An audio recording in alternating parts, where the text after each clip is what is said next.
peeling back the layers surrounding gender identity and children. Joining us is LGBTQ advocate and author of Beyond Pronouns, the Essential Guide for Parents of Trans Children. Welcome to the show, Tammy Plunkett. Hey, Thank you for having me. Please, can you share your personal experience with your own children that inspired you to write this guide for all parents out there? I have 4 children, all of who identify as queer in some shape or form.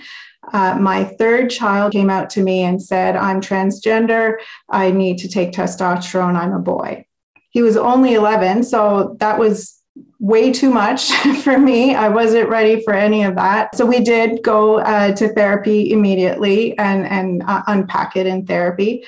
But when I did my research, I found either parents were looking for conversion therapy and denying it and kicking kids out, or parents were hyper accepting and had their pom-poms out and were super ready to jump on the transgender bandwagon. And I didn't identify with either of them. I knew I needed to be accepting and affirming of my child, so to protect his mental health and to make him feel happier. But personally, I was going through my own emotions on the inside, and I couldn't find anyone else on the landscape who got what I was feeling. Further along on the journey, I started to share how I had felt when my son came out. And a lot of parents of trans kids said, that's how I felt, and nobody's talking about it. Let me ask you, Tammy, what was the hardest part of that process for you? As a mom, what was the toughest part about that?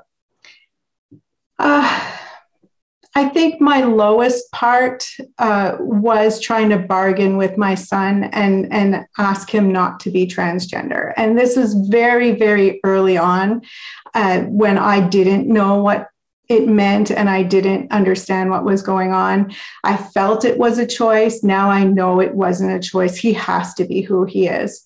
And I bargained, both my husband and I sat down with him and we bargained with him as a kid, just be a lesbian. Just be a lesbian and dress like a, masculine. And then we won't have to worry about bathrooms. We won't have to worry about medicine and surgery.